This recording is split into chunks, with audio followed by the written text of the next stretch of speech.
সজল, খুলনাতে হাম পরিস্থিতি কেমন? টিকা দেওয়ার পর সংক্রমণ কিছুটা কমেছে কিনা? শাহনাজ, খুলনা বিভাগ জুড়ে প্রতিনিয়ত যে হাম আক্রান্ত রোগীর সংখ্যা সেটি বাড়ছেই বলা যায়। গত ২৪ ঘন্টায় ৮৪ জন হামের উপসর্গ নিয়ে খুলনা বিভাগের বিভিন্ন হাসপাতালে ভর্তি হয়েছেন। এর মধ্যে খুলনা মেডিকেল কলেজ হাসপাতালে ১৮ জন, বাগেরহাটে ভর্তি হয়েছেন ১৮ জন এবং ঢালাইয়ের সেরা প্রিমিয়ার সিমেন্ট। কুষ্টিয়াতে ভর্তি হয়েছেন ১৩ জন। যেটি বলছিলেন যে হামের টিকা দেওয়ার পরেও উপসর্গ বাড়ছে কিনা।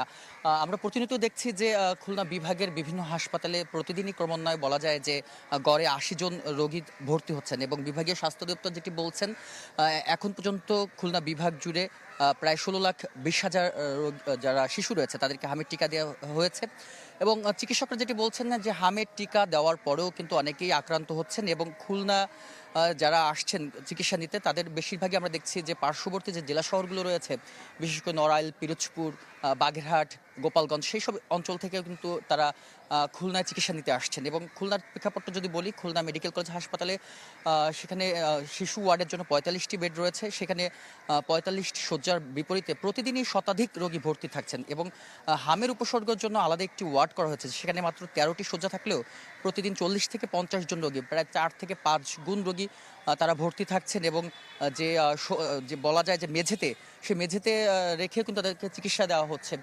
পাশাপাশি চিকিৎসকরা যেটি বলছেন যে ৩ থেকে ৪ দিনের বেশি যাদেরকে জ্বর বা হামের উপসর্গ দেখা যাচ্ছে তাদের অন্যান্য শিশুদের থেকে একটু আইসোলেট রাখা, একটু দূরে রাখা, পাশাপাশি চিকিৎসকের পরামর্শ নেওয়ারও কিন্তু আহ্বান জানিয়েছেন এবং খুলনা বিভাগ জুড়ে যে হামের জন্য যে চিকিৎসা দেওয়া হচ্ছে শুধুমাত্র এখন খুলনা মেডিকেল কলেজ হাসপাতালে, এছাড়া খুলনা শিশু হাসপাতাল সেখানে ২৭৫ শয্যা রয়েছে।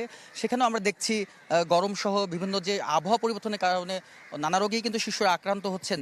এই ২৭৫ শয্যার যে হাসপাতালটি শিশু হাসপাতাল, সেখানে প্রতিদিনই কিন্তু রোগীরা থাকছেন।